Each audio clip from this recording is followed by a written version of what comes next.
wala kang katulad, wala nang papantay sa'yo.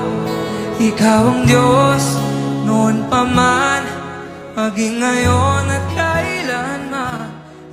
Awitin ko man lahat ng awit sa mundo, di kayang ilarawan ng kadakilaan mo.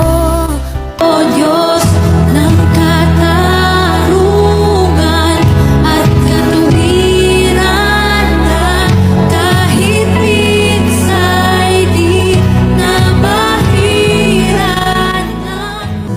Pupurihin ka sa awit, itataas ang aking tinig, itatanghal sa buhay ko'y tanging ikaw, O Diyos.